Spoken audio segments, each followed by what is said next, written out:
એવી ગુજરાતી ન્યૂઝમાં આપનું સ્વાગત છે। ખોડિયાર નગરમાં રહેતા નિવૃત્ત મેજરના મકાનમાં જાણભીધુ તસ્કરોએ ખાતર પાડ્યું। સોના ચાંદીના દાગીના તથા રોકડ રકમ મળી કુલ 80 લાખથી વધુની રકમનો દલ્લો ચોરાયો।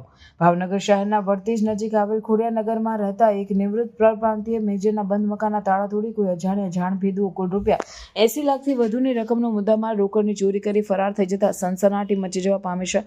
સમગ્ર બનાવ અંગે જાણવા મળતી વિગતો અનુસાર શહેરના નારી ચોકડીથી આગળ નાની ખોડિયાર મંદિર પાછળ આવેલ ખોડિયાર નગરમાં પ્લોટ નંબર 45માં છેલ્લા 5 વર્ષથી રહેતા અને ભારતીય સેનામાં ફરજ બજાવી રિટાયર્ડ જીવન પસાર કરતા મેજર સેમ્યુઅલ સુંદરજી તથા તેની પત્ની બીનાબેન સાથે રહે છે। બીનાબેન ધંધુકા સ્થિત હોસ્પિટલમાં ફરજ બજાવે છે। આજથી 3 દિવસ પહેલા મેજર સેમ્યુઅલ તબીબી સારવાર અર્થે ધંધુકા ગયા હતા અને મકાને તાળા માર્યા હતા। એ દરમિયાન કોઈ અજાણ્યા શખ્સોએ બંધ મકાનના તાળા તોડી રૂમમાં પ્રવેશી કબાટના તાળા તોડી તેમાં રાખેલ રોકડા રૂપિયા 9.5 લાખ તથા 250 ગ્રામથી વધુના વજનના સોનાના અલગ અલગ દાગીના તથા 100 ગ્રામથી વધુ વજનના ચાંદીના દાગીના મળી કુલ રૂપિયા 80 લાખથી વધુની રકમના મુદ્દામાલની ચોરી કરી ફરાર થઈ ગયા હતા।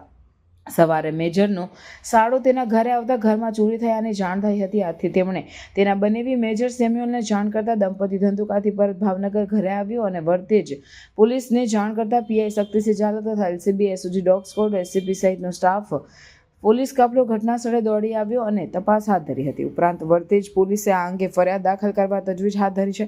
વધુમાં જાણવા મળતી વિગતો મુજબ નિવૃત્ત મેજર ભાવનગર કેલેરિયન સમાજના પ્રમુખ છે। આ ઘટનામાં કોઈ જાણભેદનો હાથ હોવાની સંભાવના પ્રબળ બની છે। ત્યારે હાલ વર્તેજ પોલીસ તથા અન્ય પોલીસ ટીમોએ અલગ અલગ દિશામાં તપાસનો ધમધમાટ હાથ ધર્યો છે। કેમેરામેન વિજયભાઈ માલકિયા સાથે રિપોર્ટર ફિરોજ મલિક, ભાવનગર। મારું નામ બીના, અહીંયા ખોડિયાર નગરમાં રહું છું। આપણે નાની ખોડિયારનો પાછળ આ મકાન અત્યારે અમે 4 વર્ષથી અહીંયા રહીએ છીએ। એકચ્યુઅલી હું નોકરી કરું છું ધંધુકા અને મારા ઘરવાળા હસબન્ડ અહીંયા રહે છે અને હું શનિ રવિ અહીંયા આવતી હોય છે, બાકી કન્ટિન્યુ મારા હસબન્ડ અહીંયા રહેતા હોય છે। અને એમાં એવું છે 14 તારીખે એમનું તબિયત ખરાબ થઈ ગયું હતું, કમરમાં પ્રોબ્લેમ હતું એટલે એ ટ્રીટમેન્ટ માટે ધંધુકા આવેલા હતા અને અમે ઘર બંધ કરીને જ ગયેલા। બાજુમાં અમારા 2-3 મકાન વટીને મારા ભાઈ રહે છે, એમને બધા ચાવીને બધું આપીને જ ગયેલા હોય છે। અને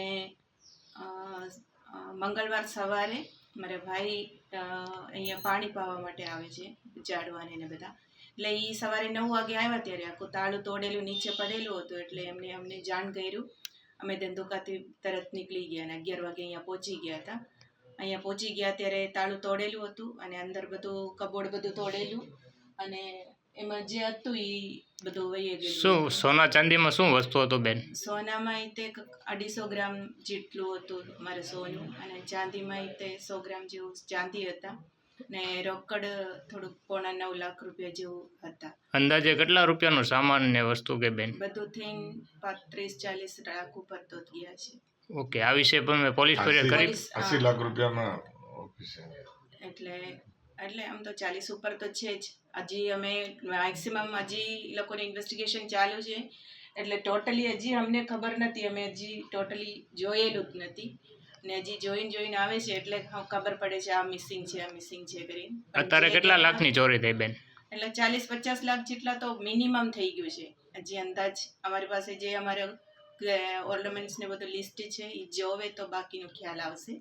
અને પોલીસને જાણ કરી અને પોલીસથી પૂરેપૂરું અમને સપોર્ટે મળી ગયું છે। એ લોકોને બધા અમને અત્યાર સુધી આજે 3 વાગ્યા સુધી બધા ટીમ અહીંયા હતા। ગઈકાલે ખબર પડી ત્યારથી બધા અમને સહકાર આપે છે અને અમને વિશ્વાસ છે પોલીસ ઉપર અમારી વસ્તુ પરત મળી જાય।